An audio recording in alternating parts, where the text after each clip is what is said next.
inspired you to bring back the tag mechanic in the Tekken games as opposed to working on, say, Tekken 7? Back in the day when we did 3, it sold a whole lot. And we were just starting on Tekken 4, not the 4 everyone knows, but the predecessor, when our executives came and said, we need another Tekken right away. So I thought about the original tag concept in 5 minutes, but to create a tag title is just so resource intensive because you need twice the memory to be able to have all the characters in memory. Plus we wanted to have 4 characters on screen at once, so the graphical engine, we had to get twice the amount of performance out of it. So it really took Tekken 4, 5, and 6 before we were able to do that. But then we had enough new gameplay elements and features that we were able to revisit the series. With the recent DLC announcement, what made you decide to bring back old characters such as Alex or, Michelle, Chang, and Angel? Actually, Alex isn't one of the DLC characters.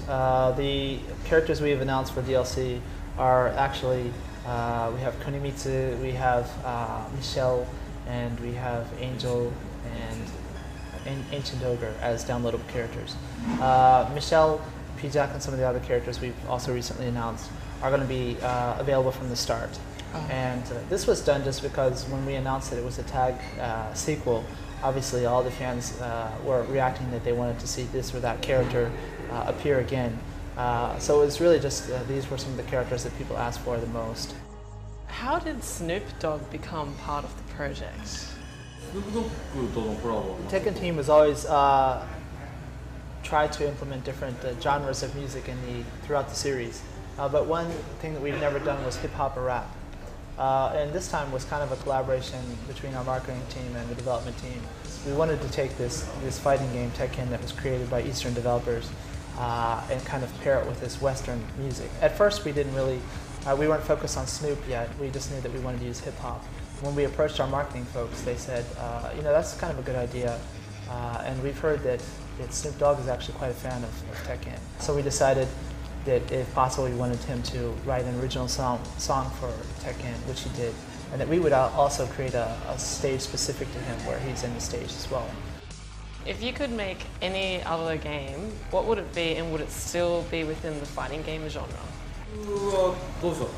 Well, as a player myself, obviously I enjoy fighting games, but also various other genres such as puzzle games, driving games, RPGs even. If I made a game that wasn't a fighting game, it would still be a versus game, whereas you're not playing against the CPU opponent, but a human one. You've been in the industry, for 10 years now. How did you, start off getting into the games industry in Japan, and how different was it back in that era? The reason why I really got into gaming, and I've been in the games industry for about 17 years now, but the start of it was really when I was young.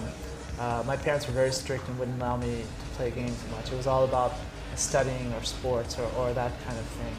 And even in university, I went to one of the top 5 universities in Japan.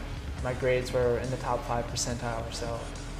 So I listened to what they said up until then, but I thought once I get a job in a company, I want to do what I would like, and that was gaming. I've never been able to do that freely, so I thought that at that time, and I thought if I joined a game company, I could play games all day long. So that wasn't the case, but it was back in the day when the PlayStation had just began to come out, and everyone was just starting to develop polygon-based games in a variety of different genres, very ambitious with all their different titles. The games were quite cheap and developed with a small number of people. You could develop a Tekken for a couple million pretty much back then.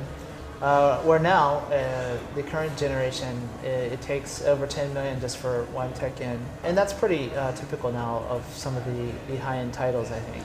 But the thing that's kind of unusual is that you have that on one spectrum of the scale, but then you also have some of these mobile titles and titles developed for mobile platforms that are kind of like the Famicom days or the NES days, where you have a very small team with a small budget creating very ambitious titles for these mobile platforms.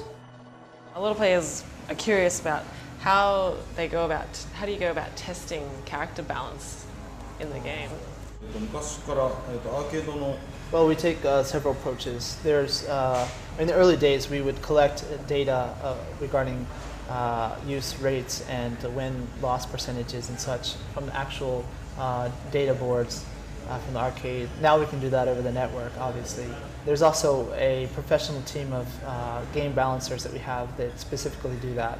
And there's also more subjective data about what people are saying on the forums, their opinions of the strengths or weaknesses of certain characters.